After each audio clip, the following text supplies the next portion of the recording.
The following is a presentation of the Matt Talk Podcast Network.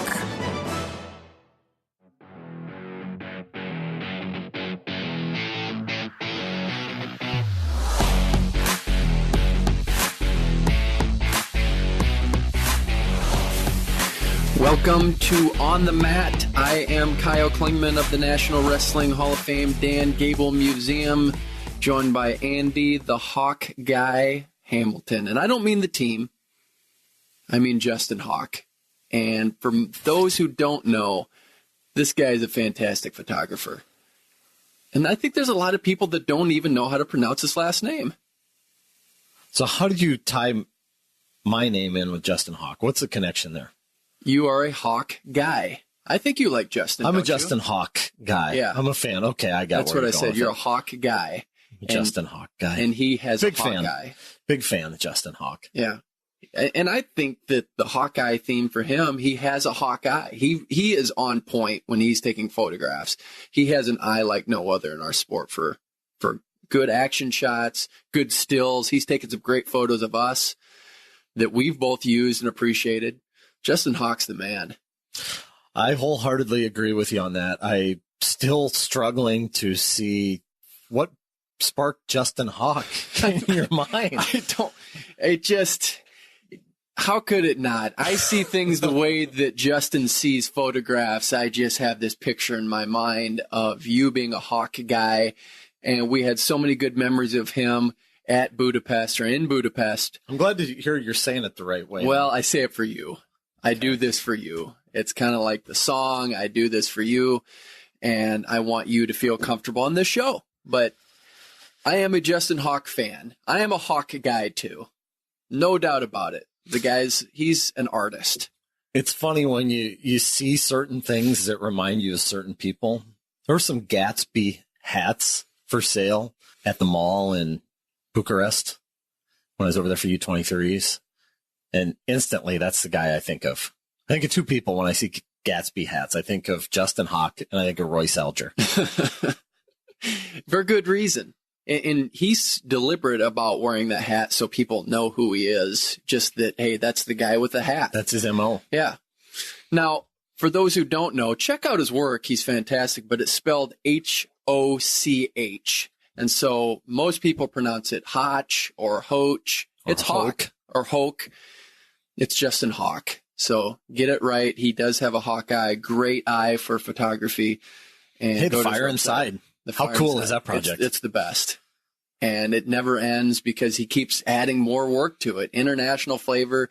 And his process is amazing because he sets up and he just says, I want you, whether it's a Soviet, Iranian, African, whoever it is. And they come over and he gets a picture of them for the Fire Inside display. How cool was that watching him do that in Budapest where we're in the practice arena and the backdrop wasn't the best and he's looking around and all of a sudden here's this huge sheet of paper and like he was great. He makes lemonade out of lemons there and it was pretty impressive. Like that he found this thing and he writes his Instagram account on there. I think he wrote his Twitter handle on there and pretty much explained, with those two things where everybody could find his stuff. So it didn't matter if you were, what language you spoke. You saw that Instagram symbol on there and you knew where you could find his work. And it was really fun watching him, the couple days leading up to the tournament work with wrestlers from around the world to expand his portfolio on this project. Yeah, and he gets me excited about the sport, just having him involved and seeing his energy and enthusiasm. I like what he does, and he's a great addition to the wrestling family. So we're glad he's part of this. Check out his work. He has a website. I think it's justinhoch.com. Check out what he has going. We have another guy that gets me excited, Mike Macchiavello, who we got to know in Budapest. He's an NCAA champion earlier this year, and he has a unique story. You just wrote about it for the preview of AWL 1 at 92 kilograms. Once again, 92 kilograms. Yeah. And I appreciated the story because those who may not have known who Mike Macchiavello was in 2017 likely know who he is now, Andrew. What a breakout year for him to go from being a round of 12 guy as a junior. The first 2 years, 20 and 22 in his first 2 years in the lineup. Then he redshirts. Then he goes 26 and 8, makes a round of 12. I don't think a whole lot of people were picking Mike Macchiavello to win the NCAA title at 197 pounds. But, man, what a season that he had. He beat Colin Moore in the dual meet and then finds a way to win an NCAA title. Pretty cool story, and especially where he came from in his career at the beginning where, Pat Popolizio, you brought this up several times, that Pat Popolizio said that after NCAA championships, he recruited him for depth. Yeah, pretty amazing. And think about this. Here he's on AWL1, a big event, doesn't have an ACC title, never won it. And now he's an NCAA champion, won the U23 World Team Trials, didn't get a chance to compete, became Kyle Snyder's training partner. And all of this spawned off of him just taking some risk and doing some things, putting himself in there. And now he's a guy that we want to talk about. And I think we're going to be talking about him after this event because I think he's going to be a guy that's going to put on a performance. I think he's just getting started. Yeah. You see the confidence and things of that nature coming along here. And, the athleticism, and I feel like he's got a lot of upside, and especially because of his mind and the way that he thinks. And one of the things that struck me from that conversation I had with him for the AWL story is just him talking about everything that he got out of the trip to Budapest and all the questions that he asked and all the notes that he took and everything that he soaked up there, lessons he learned, and what a valuable experience for him. And we'll get a chance to ask him about it too. But the way it worked out, he thinks it worked out better that he didn't go to U23s because of the fact that he got to go be a training partner of Kyle Snyder and be in Budapest and around all those guys and have the opportunity to learn from them. And it's all a lesson of him getting in the mix and doing the right things and being there when he had to. If he wouldn't have competed at the U23 World Team Trials, he wouldn't be in this position. So all things really led to his opportunity right now. And I think it's a great opportunity with this AWL1. Again, we've talked about it. We have to get support for this. And so if we can make a plea, get to this because it's an event that we need for the sport.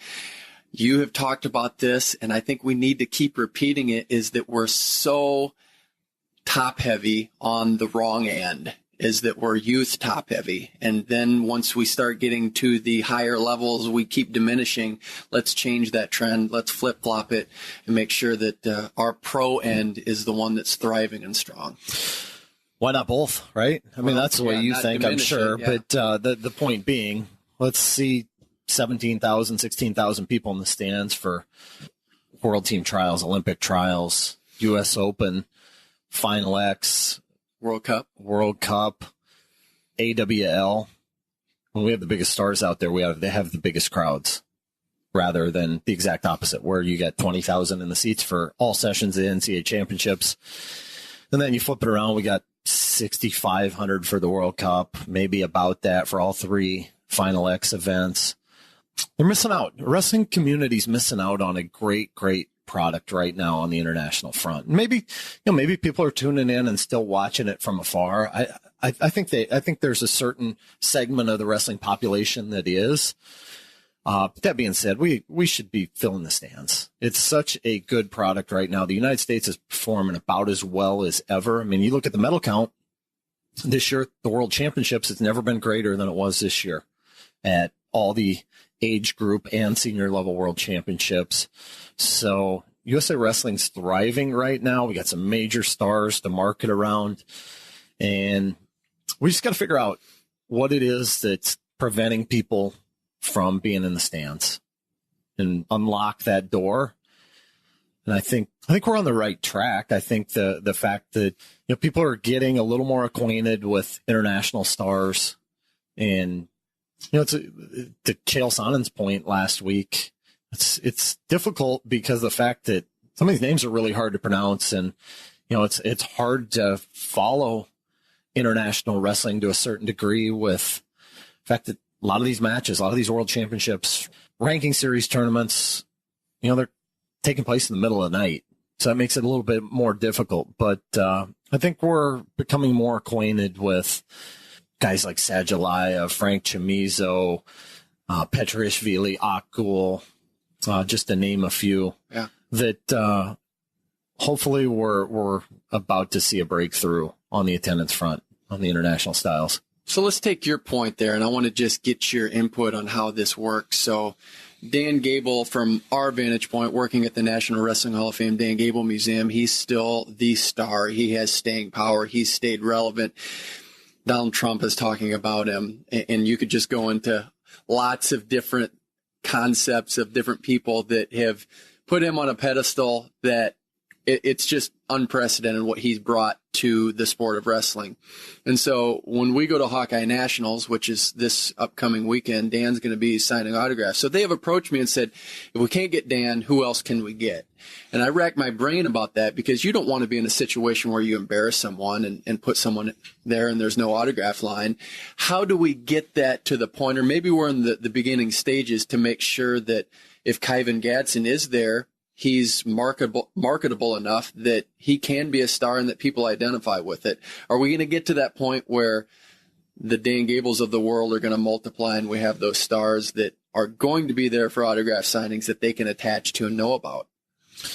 Well, you saw the scene in the hotel lobby over in Budapest with stars from around the world stopping Jordan Burroughs and taking pictures and getting his autograph. I think he's that type of guy. I think Kyle Snyder's that type of guy. I think David Taylor, Kyle Dake, Jaden Cox, now that they're world champions, have that kind of power. I think Helen Maroulis does on the women's side. I haven't had a chance to see what kind of crowd Adeline Gray draws at tournaments and when she's doing camps and clinics, if she's along the same lines. But I do think that we have superstars in our sport that will have that kind of long-term staying power, like Gable has. It's amazing, right? I mean, Gable, here we are, 56 years after he's won an Olympic gold. Yeah. I think about how many autographs that guy's signed over the course of the last 56 years. Andy has been coaching as a college coach since 97, and he's still relevant, and he still draws the biggest lines, and he's still the biggest name. And so when you get Tom Cruise and the actors and people just going gaga over him, and he doesn't get it. He's kind of naive to it all, but they're going nuts for him, and he doesn't know who half the people are half the time. So it's a strange phenomenon. I think he's in his own unique lane, but I think we are getting to that point, like you said. We're getting some of these stars, and I think social media is a big part of that. Yeah, you can identify with them, and I just would like to see more stars materialize out of AWL. And I hope that's the end game, is that just because it doesn't have Jordan Burroughs or Kyle Snyder, and you do have the two team captains and Dake and Taylor that are part of this, but I hope that Mike Macchiavello can be a star after this, and we keep seeing him on the upswing, and we know who he is as a household name in wrestling. That's what I want out of AWL. And so I hope this is the beginning of something really good. Yeah, me too. Me too. I think that a couple of things they have going for them right now is, although they don't have the only world teamer we're going to see, James Green, but look at it. Think of 3 years ago, and I wrote this in a story that ran Sunday on Trackwrestling and on the mat.com. Think back 3 years ago, 3.5, 4 years ago. Isaiah Martinez goes 34-0. His freshman year at Illinois at 157 pounds. Alex Deringer wins his second straight NCAA title, goes 34-0 at 165. Remember all the chatter about what would that match look like? Yeah. And now we're going to see it. Yeah. We got to see it once in freestyle, the true third place match, the 2017 World Team Trials. We'll get to see it again Friday night. And that's not even one that feels to me like a ton of people are talking a whole lot about because of Rutherford versus Oliver, Ramos versus Clark. I think that those are the two that to me feel like they're generating the most discussion at this point. And maybe the 61 kilo match with Ramos and Clark is because we're in Iowa and a lot of people are chattering about that match. But certainly there's been a lot of talk about 65 and Rutherford Oliver and the past there and, the back and forth on Twitter. Yeah. But really excited about 79 kilos. Yeah, as you should be. That's really, across the board, that's one that is intriguing because I like what you said, is that it was something we hoped would happen, and here it is happening. But as we look at star power. And I want to get your thoughts on this because you've seen it more intimately than anyone covering the University of Iowa Hawkeyes. What is it about Iowa wrestling that makes those guys stars? And I've seen this happen, and I'm blown away that a fifth place finisher at Iowa one time, people want their picture with him. I've never seen anything like it. And people go gaga, even if it was a guy that did an All-American and he's walking the streets, these people know who they are. Have you seen anything like it? I think Penn State's in that beginning stages of that because they have those stars, and I think they're coming to that level. I think it's going to be a few more years away that they're really at that level. But it's unreal what Iowa has. That's why AWL is here, but you've been around it for 20 plus years. Why has this happened like this for Iowa? I don't know. I really don't know why it has, but I know that, we've grown up in it. And so we probably don't have the best scope on things compared to outsiders. The one, I think back though, one of the things that I remember really vividly was Mark Perry telling me when he was on his official visit to Iowa, and even talking to him that weekend when he's, 17, 18 years old, coming out from Blair Academy, and he's been around big-time college wrestling his whole life, growing up in Stillwater and going with his dad to Lincoln, Nebraska, and being part of the Smith family. So he's around it. He's grown up in it, and he was blown away. He looked like a kid in a candy store when he was on his visit to Iowa that weekend, in town for the wrestle-offs, at a football game. And I remember him saying that people were stopping Steve Mocco and wanting their picture taken with him. And he felt like Mocco was like a Heisman Trophy winning quarterback, the way that people treated him at Iowa. So that to me was that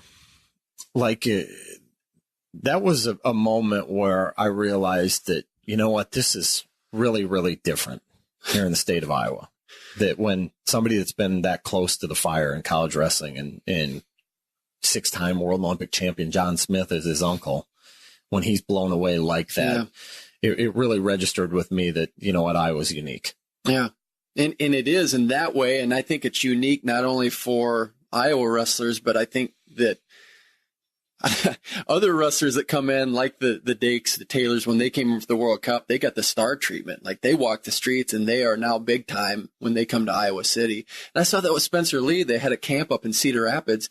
Spencer Lee had not even wrestled a match. He was probably 3 to 4 months away from even stepping foot in a practice. And he was getting mobbed for autographs. And he hasn't even competed yet. And it's just this phenomenon. I think as it goes back, I think it's Gable. I think it materialized organically from Gable when he went to Iowa State. He became this star. He rose to the top. It wasn't even because he wanted it either. He just was doing his things, and you saw this fanatical work ethic and who is this guy doing these crazy things. And so all of a sudden he's getting asked for interviews and he's just doing his thing. He has no clue why. And so he goes to Iowa State, great story. And then you get the money behind it with the Carvers and they want him there. I think it's Gable's trajectory. And then it's just carried on from the state of Iowa getting passionate about wrestling.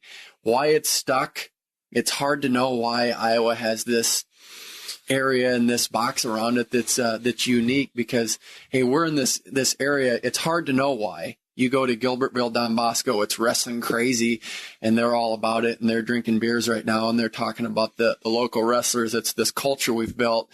But when you're in the culture, it's hard to know why we got here, and I'm fascinated by that. Even Spencer Lee has said that. He said, I came to Iowa, and it's not like this in Pennsylvania, where schools shut down and high school state wrestling championships. You'll see the whole town go there, the town of 2,000. It's pretty amazing. They might have one state qualifier. So think about like the romanticism towards that state tournament too. And how cool it was back in Veterans Auditorium. And we had a chance to talk to Doug Schwab. The first time that we went from the radio to the podcast format of On the Mat, like we're in now. And dude, if you get a chance, go back and listen to that and hear Doug's words. Oh yeah, on the first one on Veterans Auditorium, and just what a special place that was. And you wonder a little bit, is the state tournament going to lose much when it goes out of that old kind of dungeon type of feel that was Veterans Auditorium, the barn, and goes into a modern arena like Wells Fargo Arena. And maybe it lost a little bit of its charm, but certainly the following hasn't dwindled at all. I mean, there's still, what are we coming up on? Probably close to 30 years of sellouts for the state finals. It's scalpers outside. Yeah. It's a really tough ticket for Saturday night. Yeah. And, even the early round sessions, the arena is pretty close to packed. And you're right. Little towns shut down. And the fanaticism of Gilbertville, Iowa, Lisbon, Iowa. Yeah. You can pick out little towns around the state that are just wrestling crazed, and it's pretty cool to see. Yeah. And it's something I don't see ending anytime soon. And that's why I think it's the perfect fit here for AWL1 to be in Cedar Rapids, Iowa, and really support it. So, I want to stop you for 1 second, Kyle. One of other reasons I think that wrestling has become so popular here in Iowa too is because Northern Iowa, and granted it was Iowa Teachers College at the time, they got a national championship. They won a D1 title. Cornell College won a D1 title. Yeah. Iowa's won 23. Iowa State has long been a Division I.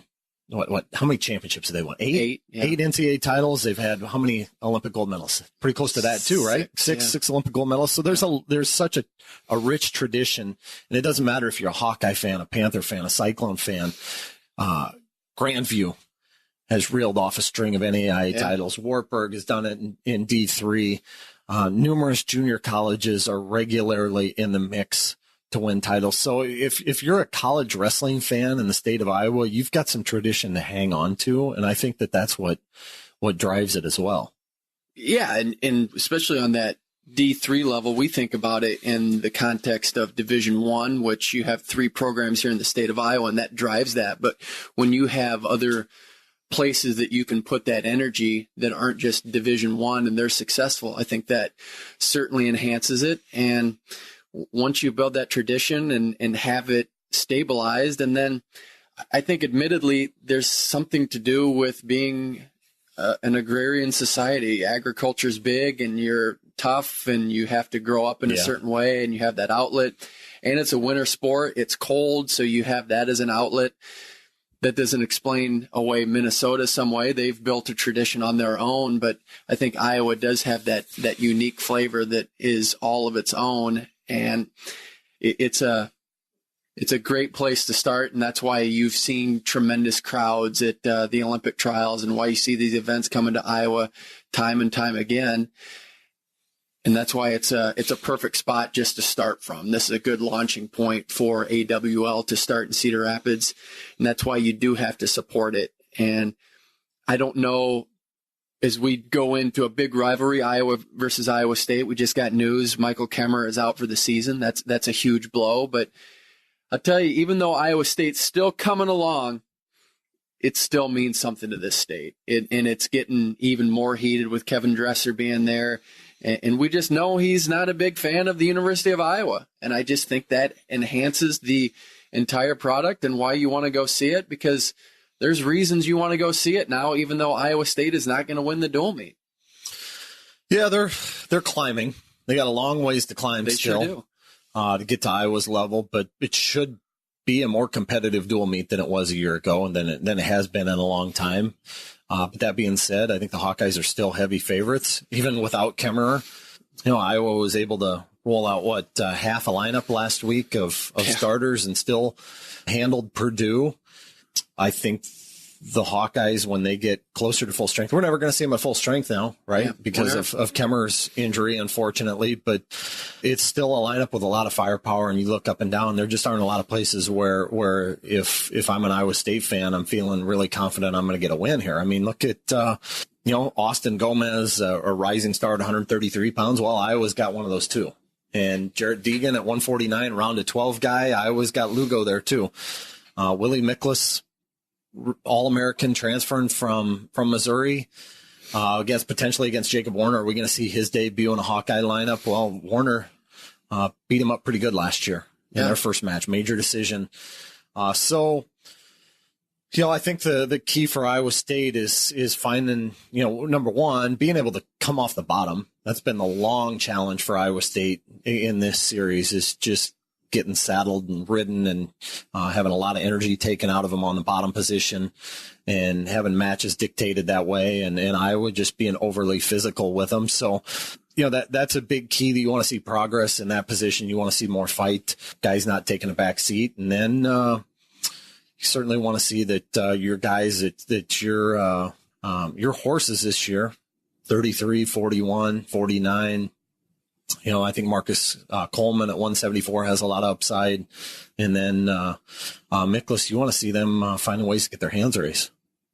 And I think for both of us, as we look at an overall product, I think one of the themes that comes through in these shows is how do we enhance the overall product of wrestling? And so let's just take Iowa versus Purdue as an example. Purdue was ranked. Would you guys have them ranked in track wrestling? I don't know. We'll have to look it up here. But somewhere last week. Yeah. So Iowa's 3 and Purdue is ranked. So if that's any other sport, if you say we're going to go into this and the number 3 team in the nation in football or basketball is at half capacity, they lost half their starters, you'd say that number 14 team or 15 team has probably got a good chance of winning, and they might even win even if it was full strength against full strength. We've seen that happen enough. Number 3 against number 14, that's a great matchup. An upset can happen. Absolutely no way on earth is that going to happen in wrestling. We know that Iowa is not going to lose that duel right now. So we are so top heavy in that way that right now it's Penn State. I'd say it's about 90 to 95% chance that they're going to win the NCAA championships. They've shown they have the model. They have the tools to win it. There's a drop off to the 2, 3, 4, 5, and then there's an even bigger drop off all the way down. And so I think that's what wrestling needs to get more in tune with, is that we talk about the parity. I don't know that it's necessarily there as much as we think it is, because it's very tiered, because the top 10 team probably isn't going to be competitive with the 2, 3, 4 team. Well, look at our history. Go back to since 1989. What have we had? 5 schools that have won national titles since then? That's correct. Yeah. So go through Oklahoma State, Iowa, Minnesota, Ohio State, Penn State. 5. Yeah. And 2 of those are just one-time shots there, or no, one of those. Ohio State had Minnesota won 3. 3. Yeah. And then Arizona State was in 88, so they were a one-time shot. And then Iowa State won its last one in 87. So it's a feast or famine at the top spot. That's next to impossible to get. So to break into that spot, that's why to get the trophy is such a big deal. But boy, it's 10 versus 3 right now. That's not competitive. If it's Iowa, Oklahoma State, Ohio State, and of course Penn State, it's not going to be competitive probably with any team at this point. They have the history to be able to say that, because even the year a couple years ago when it was the grand finale, Oklahoma State versus Penn State, they lost one of their best wrestlers and they still dominated Oklahoma State. Yeah. And so Penn State showed that it's pretty likely that they're going to win it this year. Yeah, I think we've got them with a 26-point edge over Ohio State in our NCAA Division I rankings presented by Resolite. Give Resolite a shout here. And they're going to outfit our new wrestling room complimentary mats, and they're going to have this great new wall mats they're going to do. So we're giving Resolite big props on our end too. So let's take a break here for a second, Kyle. Sidetrack for a second. Fill us in on the renovation of the Gable Museum. How far along is it? I'd say we're about halfway there. And I think the one piece that really gets me excited when I give tours, gets people excited, is this wrestling room. And so with the Resolite outfitting this, and we're going to have these wall mats, they have this beautiful sublimation system that they can do. And so we're going to have wrestlers sublimated on the wall mats. And we've already had people contact us. So Kevin Black already reached out to me and said, hey, we want to have this women's wrestling camp at some point. We know Andy's there with track wrestling. How do we work this together? And so he's already thinking the same way I'm thinking, is how do we work together to have a great product? So he's thinking women's wrestling camp at the Gable Museum. We can tie in track with some sort of whether it's a live stream or interviews or some sort of a story. And we're working together to build the sport together and advance women's wrestling. This is everything that we've wanted out of this facility. Awesome. It's not even built yet, but this is the future, and this is what we can do. And the best thing is we don't have an iron in the fire. We want to just see the sport grow. So we can bring in teams, we can bring in camps, and we're not here to promote any agenda other than promoting wrestling. So I appreciate you asking, because it's going to be a great What's day. it going to be? Like a couple mats, full mats? I'd say it's going to be 2.5? about 2.5. And there's one, we took out a beam so that we can make sure that we have one full competition mat. And so we'll have stands there. And my vision at some point is to have streamed competitions through track. That'd be awesome. That's what I want. I want to see that happen, where maybe we get not necessarily an AWR where we have to promote it and have big time, but say during an event. So we have Folk Style Nationals coming up. How do we get some sort of an exhibition there, a 5-match exhibition where it's not a long day? We get it done in 45 minutes. We have an autograph signing. We make these guys stars right there at the Gable Museum. That's the vision, and maybe we stream it on track. So, what else is going to be new there? Technology. I think we're in that piece where we want we run out of space when you have plaques and you have trophies on the walls and you have recognition that way. You're going to run out of space eventually. So a lot of that's going to be on kiosks now. So we'll have touchscreen systems, and it's just going to be the less is more concept, that we're going to have these things on display. We're going to rotate through, and we're going to have just a better way to enhance our stars. And we're going to have a 50-seat theater where we can show, I think it's virtually all of the NCAA championship finals matches. Wow. That we'll have on display there, that we'll be able to push a button and watch whatever's available. So we'll have that technology. So really a great place to learn. When are the doors going to be open again for the public? Boy, I'm hoping, they keep telling me January, but you know how that goes. So I'm going to say conservatively right in that February time range. So it can't happen soon enough. Yeah. I walk through there and it gets me excited. So every time I get a tour, it just makes me want to get that up and running even more. So I can't wait for that grand opening to have everyone there. And right as you come in, the featured people are going to be Kurt Angle, Helen Maroulis, Gable, and Jermeel Byers are focal people as you come in the lobby. And then it'll cycle through there, and you'll have more legends of the sport that we get to enhance and make stars. Awesome. Can't wait. Can't wait. I know. It's going to be a blast. So we're going to keep that. And it's awesome, man. Here we are in Cedar Falls, and we talk about the great history in Iowa. And I never want us to come across that we're biased towards Iowa. Are we biased that we love that there's a great wrestling community here? And is that why we're here? Absolutely. But it's cool that we have Andy here with track, living right here in Cedar Falls. I live here in Cedar Falls. We have two great outlets, and you talk about why Iowa has a great legacy. We want to keep promoting Iowa, but we want to keep promoting the nation. And again, absolutely, shoot us your questions. We want to see it grow all over the country. Yeah, we want to see 50 states that are this rabid. We about want the Mississippi sport. to have wrestling. Yeah, we want 50 for 50. So we want a huge reach, and I appreciate comments that we get from people. Seeing David Taylor's dad and hearing that he listens to the show means a lot. Yeah. And getting comments from people that I would have never had an idea that they listened to the program. And we love feedback, and we want to hear your questions. That was a great question the other day about, what was it, Division I champions that had a one-time great season. Yeah. And I had thought about that. I want to get the guy's name. Wayne Bachman actually has someone that I think he had never wrestled, and they brought him out for the team, and I think he placed third at the NCAA championships, and he never even wanted to wrestle. They needed him to fill in, so I got to get his name. So that was a great question. So if you have any, chime in. We want to hear your feedback. Yep, absolutely. Should we get to Mike Macchiavello? Let's do it. Our guest today is an NCAA wrestling champion. He won at 197 pounds, but Andy, get this, he never even placed before he won it this year. He's on the rise right now, and we get a chance to see him at AWL The Beginning this weekend. It is Mike Macchiavello. How are you, Mike? I'm great, man. Excited to be on. Thanks for having me. Well, we're happy to have you on the show, and we're happy to have you at the AWL event, 92 kilograms against Duran Wynn. He's one of your friends. What's it going to be like to compete against someone you know so well?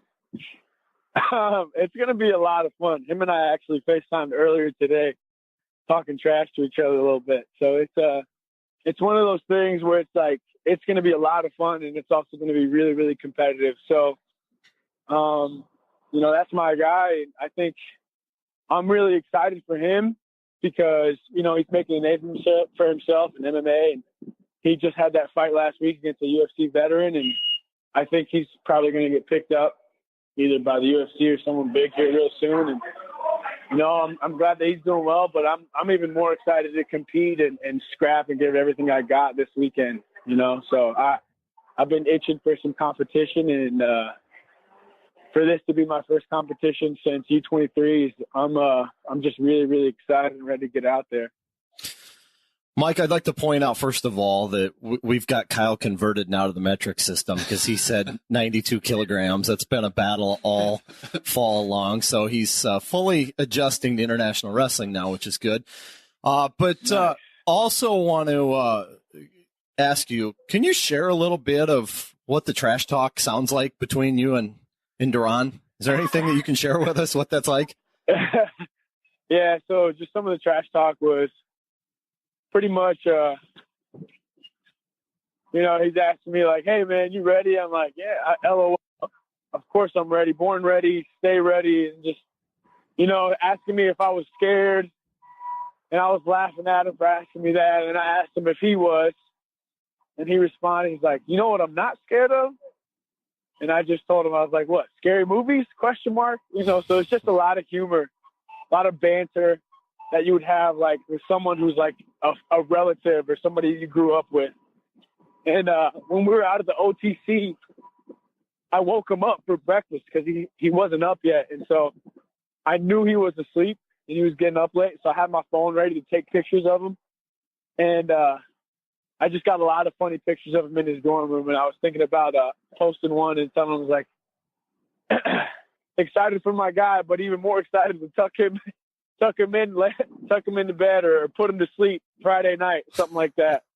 And I was just sending him those messages, and we were talking about like, if we post something on Twitter, what are we going to say? Are we going to post something funny? Like, how are we going to talk trash to each other? So it was good.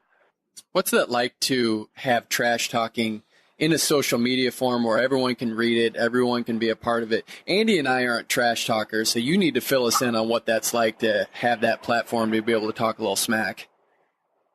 Yeah, so to be honest, I'm not really much of a trash talker either, but I think it's just fun, I think it makes it more exciting for the fans. I think it makes it more exciting for the competitors because it adds a little fuel to the fire, and gets you a little bit more excited and amped up to compete against one another. And so I think it just makes it that much more fun. I grew up playing football too, and we would talk trash to each other in practice, on the field, all the time. And so, like, I think in sports, like, just in a competitive environment, like, trash talk is just a part of it, And I think there's two different types of trash talk. I think there's trash talk where you really might not like an individual, and I think that trash talk is more so that type of trash talk is like coming at someone's character, saying some things that might be crossing the line. I think there's other kind of trash talk that might sound like that, but when you're having fun with it, I think the other person knows, and I think it just makes it a lot more fun, at least for me. So as we talk about your story as it relates to you going into this event, it's a remarkable story because you had a losing record as a freshman, 500 as a sophomore, you redshirt, and then you are round to 12 as a junior at 184. Then you have your breakthrough. You're 197. You win the NCAA championships this year. Yeah. And now you're a star. You're on AWL. You make the U23 team. It doesn't work out. You're then a training partner for Kyle Snyder. Everyone's talking about you. What's it like to transform into a star that a lot of people are talking about within 1 year? Man, well, I wouldn't say I'm a star. I still got a lot of work to do before I get to the level of those guys like Kyle and Jordan and Gwiz, Dake, and Taylor, but that's what I'm striving for. And I think over the past 9 months, it's been kind of crazy to think about. Everything has just happened so fast. Someone said to me, it's like, oh, I was reading the AWL, like, pre-post where it talks about giving the background on the match between Duran and I. They said, oh, and over the past 9 months. And I'm like, man, hasn't it really been 9 months? I feel like NCAA's was yesterday. And to think about everything that's just kind of transpired over the past 9 months, it's been pretty crazy. And for me, it's just been really, really exciting. I think getting to be a training partner for Kyle out at Worlds and be around the world team for 6.5 weeks was one great experience. I made some new friends, and it just kind of really inspired me and motivated me to just kind of keep chipping away. I feel like my entire wrestling career, I've always been chipping away. And it's funny because the position that I'm in right now is where I felt like I was at before I went into NCAAs, where I'm chipping away. And it's a position that I'm really, really familiar with, one that I'm really, really comfortable being in. And, you know, it's exciting for me because I know there's a light at the end of the tunnel, and I'm excited for World Team trials. I'm excited for Olympic trials. I'm excited for just kind of what's to come and for the future. You know, I'm going to just continue to work hard, and hopefully things go my way. I'm going to train like they will, but, you know, I'm just excited to continue growing. But yeah, it's just been wild, man.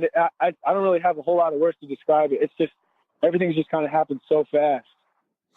Mike, Kyle kind of laid out your career path to get to this point. And 20 and 22, your first 2 seasons in the lineup, 12 and 3 as a red shirt during the 2015-2016 season. Then you make the jump, as you mentioned, round of 12, 26 and 8, your junior season before winning the national title this year. When you look back on that journey, what would you say are maybe defining moments of it, a turning point or two that helped you get where you were this past season as a senior? I think one defining moment. So I think there's 2 or 3. One was winning the Penn State Open my redshirt junior year. That was a pretty defining moment for me because I had to beat Matt McCutcheon from Penn State, who was ranked 12th at the time, and I was a redshirt. No one knew who I was, and that kind of started to turn some heads. And that was a tournament where I felt like, okay, I just knocked on the door and people know I'm here. So I kind of just built off of that a good bit. And I think another defining moment was my sophomore year when I lost the starting spot to a teammate of mine. He was a really, really good wrestler. His name is Nicky Hall. You guys might know the name. He's Super 32 finalist, wrestler for Wyoming Sim. And he's actually in the Marine Corps now. But I lost my wrestle off to him my sophomore year when he was a freshman. And it was a wake-up call. And I think it just put me in this really, really focused mode of just like, there's some things I got to change. And if I want even a chance to start, I got to zone in. And so I think after that wrestle off and after that season, I really just kind of had to zone in and try to take care of everything that I could control and do the best that I could to put myself in the best position to win so I could start, and then start so I could qualify for nationals, and then qualify for nationals so I could win NCAAs. And so it was definitely a process, but I would say those 2 are some really, really big defining moments in my career. You know, for our listeners, I had a chance to talk to Mike for the AWL preview story. And I think one of the really interesting points that we talked about during that interview was how, you know, as Kyle mentioned at the top too, you were U23 World Team Trials champion. You found out later that you were 8 days too old to go participate in the World Championships.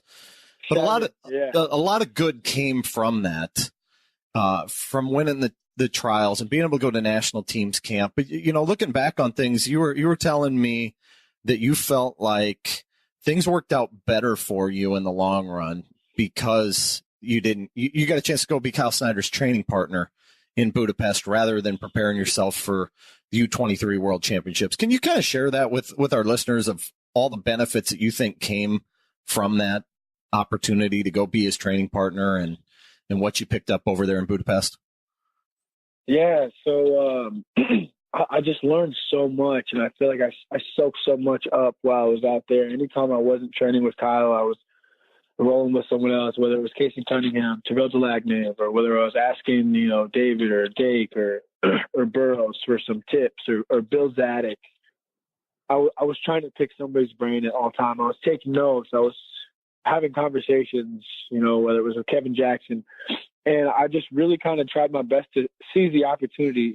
My first priority was to do whatever Kyle needed of me, right? That was the first priority, make sure that he got everything he needed from me so that way he could be completely prepared and he could be confident in his preparation for Worlds. And then after that, like anytime he didn't need me, I just tried to take advantage of the time that I had left over to just, like I said, soak up as much as I could. And when I think about not being able to go to U23 Worlds, it wasn't that big of a deal to me because I feel like I got so much more out of being a training partner. When you're around those guys for 6.5 weeks, I feel like you learn a lot, not just from talking to them, just from observing them, just from watching how they practice, watching how they eat, how disciplined they are with their diet, their sleep, their recovery, how they train. And I feel like it was just really, really valuable for me. And I feel like I learned a lot that I might not have learned had I gone to the U23 World Championships for, 5 days and competed. Yeah, I think that experience is invaluable as well. Like, that's once in a lifetime opportunity. And I think that's really, really awesome for everybody who gets to go. But, I always try and take the positive out of every situation. And when I look at the situation and not being able to get U23 Worlds, it was just like, man, there's so much to take away from this, because qualifying for the U23 World Team Trials is what got me to the first national team camp in San Diego. And so even though I didn't get to wrestle because they missed the technicality of me not being born in 95 instead of 94, because they missed that technicality, I was able to go to the first national team camp. And because I was able to go to the first national team camp, I got to roll around with Kyle. And because I got to roll around with Kyle asked me to be his training partner for World. And so all that was able to transpire from that one situation. I was just like, wow. So, I definitely am a big believer that everything happens for a reason. And I'm, people ask, man, I'm so sorry you weren't able to go. And when they tell me that, I'm like, man, it's really not that big a deal at all. I'm happy with the way things ended up. I was thinking about it a lot when those guys were competing, and I was like, man, I really do wish I was there competing, especially for that 3-day period. But before the tournament and after the tournament, it wasn't something I was thinking a whole lot about. When you look back on the opportunity to be around those guys and pick their brains, and you're talking about asking Jordan Burroughs, Kyle Dake, Kyle Snyder, David Taylor, Jaden Cox, asking them questions and picking their brains. What are some of the things you were curious about?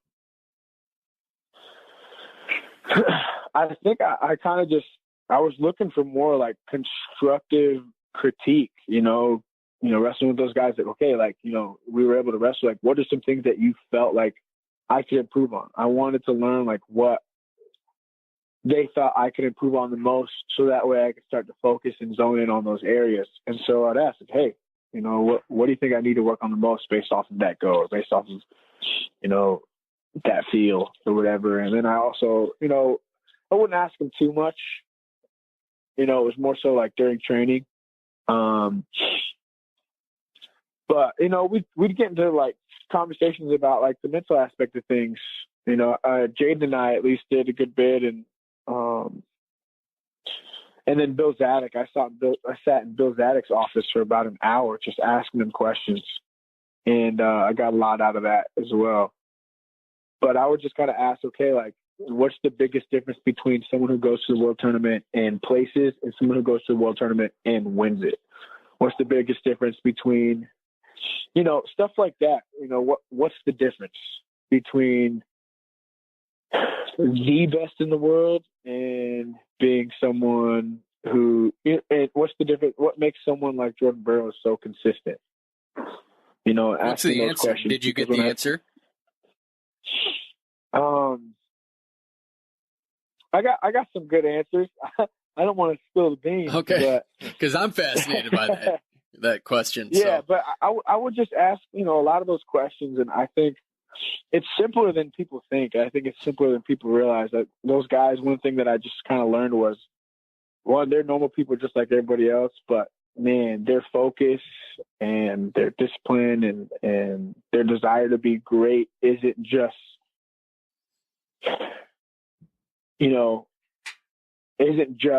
in wrestling. It's in every aspect of their lives. Like Jordan Burroughs, for example, he's elite in every single aspect, and Kyle is elite in every single aspect. David and Dake are elite in every single aspect, and Jaden is elite in every single aspect, and they strive to excel, not just in the sport of wrestling, but in every aspect of their lives. And so it's like, it's just a mentality, I feel like, is what I learned.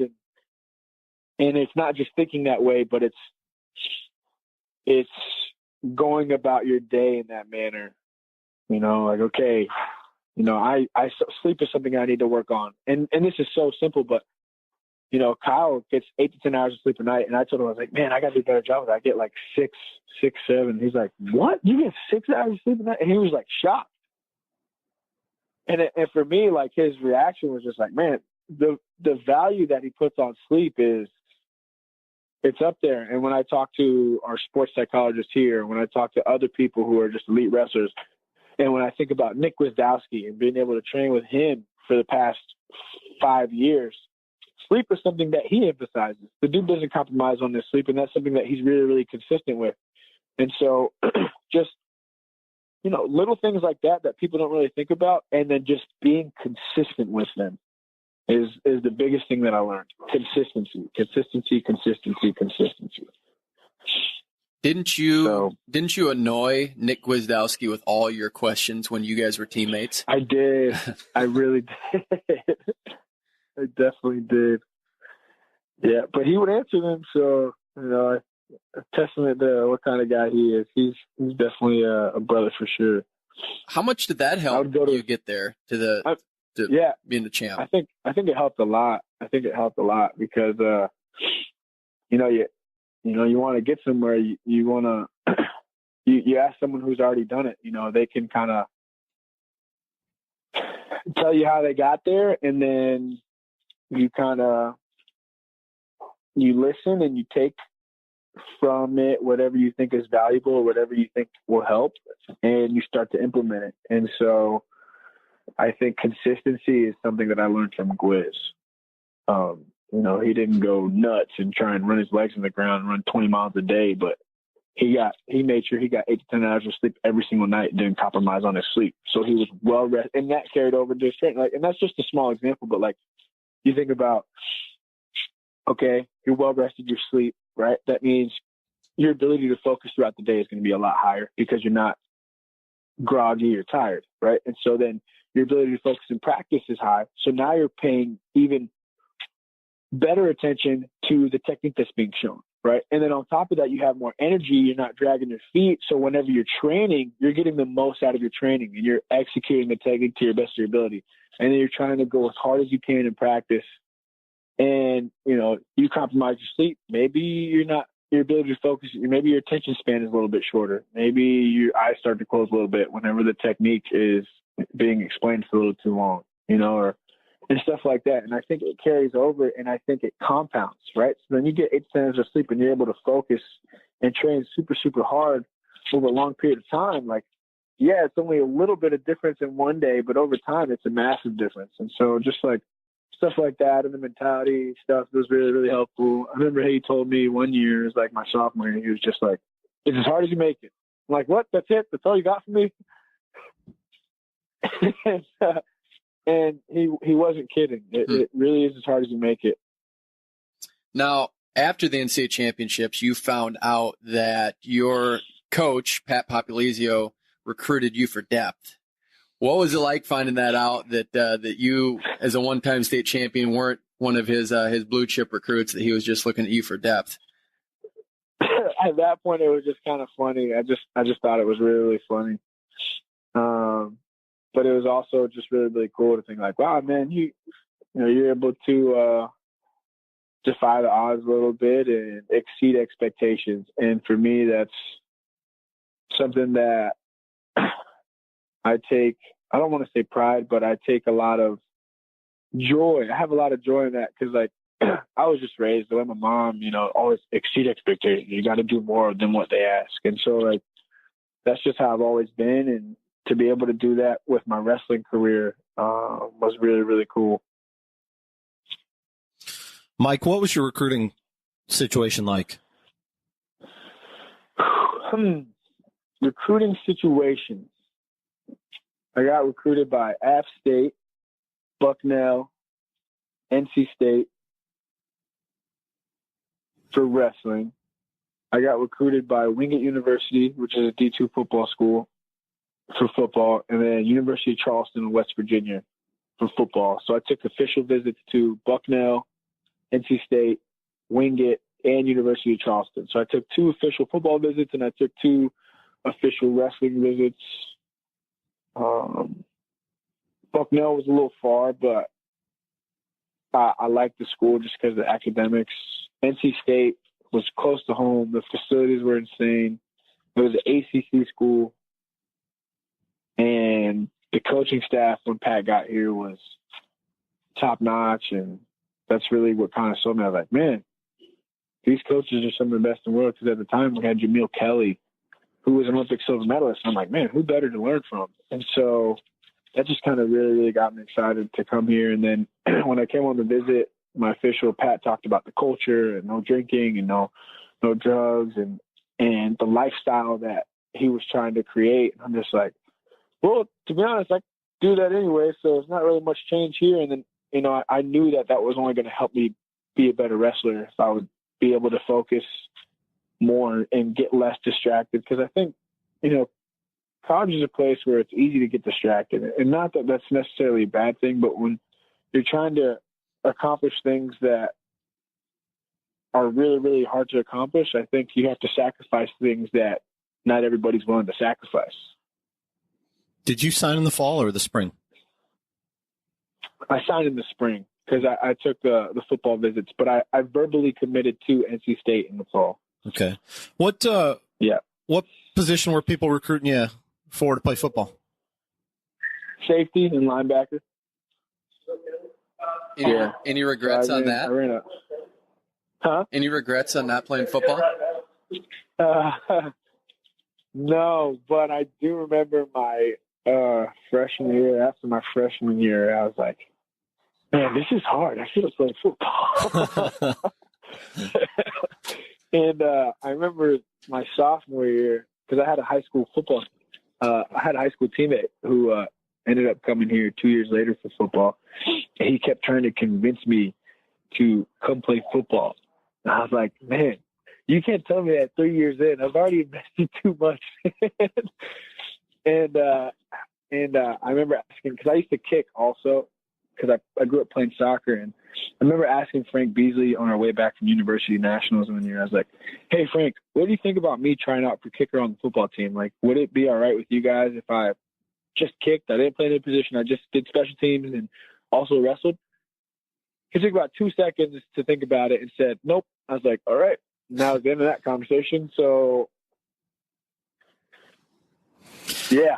But no, I definitely I love the sport of football. I think it's a lot of fun, and I didn't get recruited by big Division I schools, but it's something I grew up playing, and I just had a lot of awesome memories with, you know, friends of mine growing up in the neighborhood playing tackle football at this big field in the middle of the neighborhood. It's amazing what you can find on the internet. We already pulled up a recruiting profile for football on ESPN. It says you ran a 5.0240, Mike. Is that accurate? Yep. That's laser. Yes, that is accurate. What would you run one in now? This is what I'll say, that I don't know. I feel like I might be a little slower. I'm not sure, to be honest. But the laser time's tough because I think it's like 2.2 seconds slower. So if you run like a 5 flat 40 laser, it's like supposed to be like a 4.8 flat laser is from what I understand. And I remember that was at the Nike Spark Combine my junior year in Charlotte at the Panthers practice field. And it was tough. That was tough because you're on the turf field and you have hundreds of kids trying to showcase their like football ability, like and skill. You did the shuttle, you did the 40, you did the vertical, you did the broad jump, you did the 40-yard dash, you did like these drills.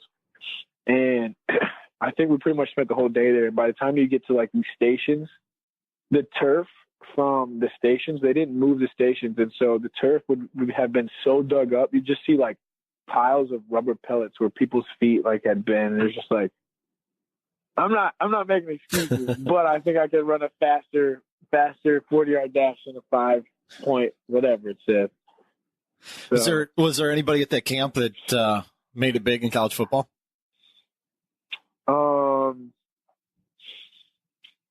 I don't remember, to be honest. My high school teammate, though, who was a year older than me, he was a wide receiver. He had the highest spark rating in the whole Charlotte Combine, and he had over like 22 Division I offers, and he went to the University of South Carolina, and he ended up redshirting. And then I'm not sure exactly what happened, but after about 2 or 3 years, he transferred to a JUCO school, and then UNC Chapel Hill and a couple other D1 schools wanted to pick him up, but he ended up just coming back home and playing for Wingate University actually for his last year. And I think he works full time now, but I think he was the number 19 receiver in that senior class in the country, according to like ESPN.com. So he was a really, really highly touted recruit for football. Of course, we can't have an interview with you without mentioning your nickname, Mock the Mayor. Pat says that you're a guy that likes to socialize. You'll know all of the stewardesses. You'll know the janitors when you go to the airport. Did you have that as a kid? Were you always that way? I don't know if I should take that as like a compliment or I think it's a compliment. I don't think it's backhand. I think it's pretty awesome that you're able to build relationships instantly. So from my perspective, it's a compliment. Yeah, I was just kidding. It's definitely compliment for sure. I'm just, but yeah, I don't know. I mean, I was able to talk to you guys out in Budapest, and you know, it's just like, I don't know. I feel like you should be intentional with people whenever you get the chance to. And you know, maybe you have an interaction with someone, and maybe you never see them again. But you know, I think if you're going to spend time communicating with someone, even if it's only for a brief moment, you might as well, you know, like listen and be present in that moment, because you're wasting your breath and you're talking already, so might as well make it intentional. You know what I mean?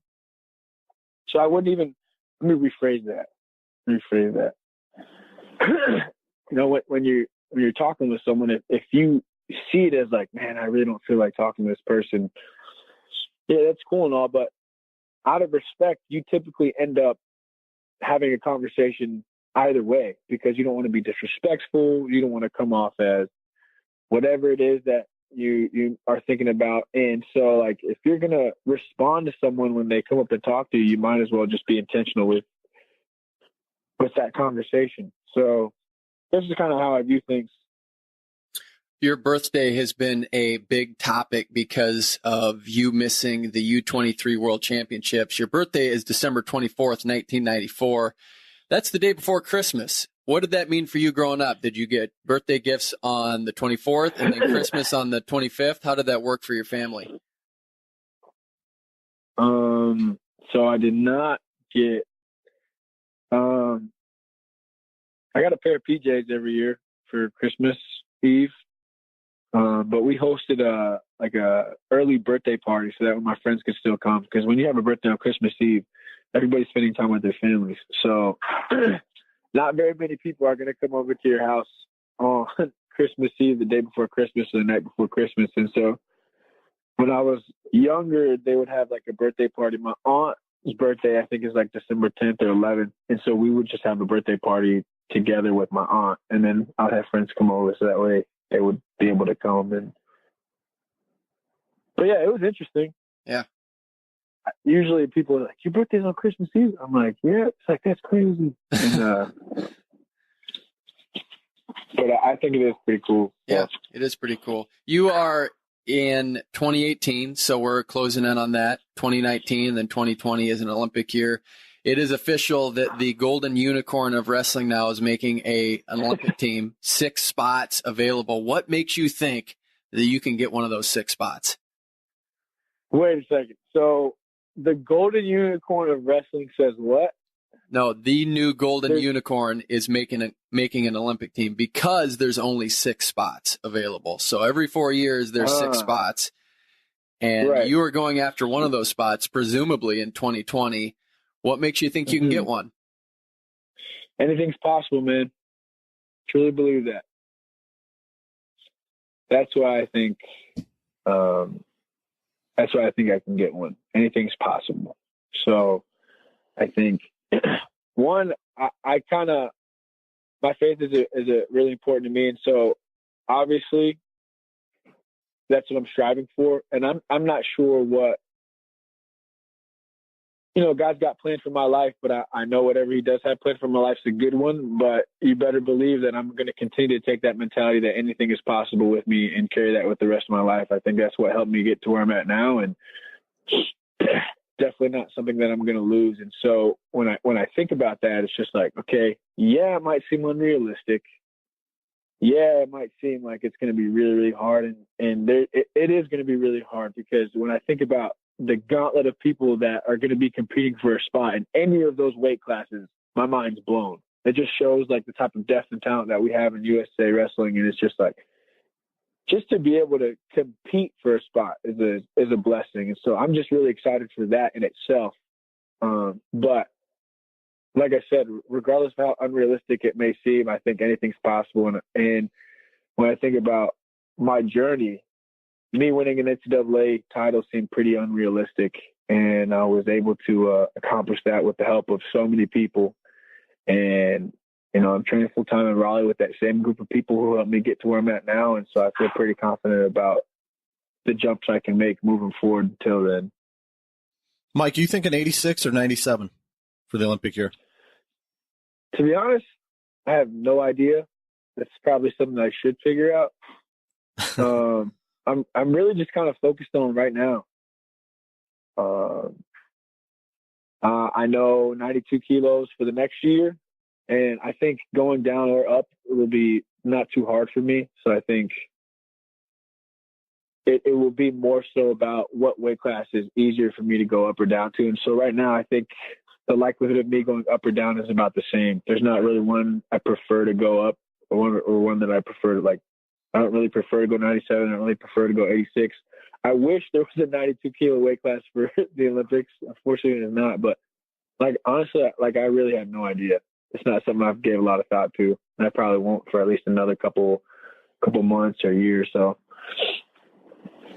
Kyle, and that's something I'll discuss with coaches and stuff too. Kyle, I got to be fair to Mike here. I asked him about the 5.0240, but there's a huddle video out there where he's knocking some skulls around. He's hitting some people pretty hard on here and making some booming field goals too. What was the longest field goal you ever made? 39 yards, game winner, actually. Really? Man. Yeah, there's like 14 seconds left. We called a timeout, and I hit a 39-yard field goal. I mean, you're talking about you're not a star when we're in the opening segment. You were on Trackwrestling with an advertisement back there for Adidas. How is that not being a star? I mean, come on, dude. I forgot about that, man.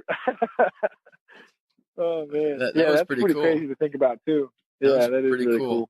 Well, you're coming up. AWL1, the beginning. You're wrestling Duran Win at 92 kilograms. Yeah. It's going to be a blast. I hope people will get out and support it. And I hope people will support you. You're a great asset for the sport. We want to see you keep going with it. And we're excited to see all the journey that you take and where it goes, Mike. I appreciate it a lot, guys, for real. And thanks for having me. Hope you guys had a good Thanksgiving. And, yeah, thanks for having me. Yeah, have a good birthday and Christmas. I appreciate that, man. You guys have a good Christmas, too. All right. Well, hey, we're going to see you Friday. Yeah. I don't know about Kyle, but I will. That's right. I'm going down. I'll see you guys in Iowa, yeah. Yeah. We'll see you in a couple days. I fly in Thursday morning. So I don't know what day you guys playing, but I'll be there Thursday. Well, we live here, so we'll drive down and be there. Nice. Yeah, we're an hour away, so can't wait. AWL1, the beginning, get your tickets because we want a full house. We want to see this continue to develop. This is a great concept. Well, awesome. Thank you guys again. I really do appreciate it. All right, that was Mike Macchiavello for Andy Hamilton of Track Wrestling. I'm Kyle Klingman. You have been listening to On the Mat.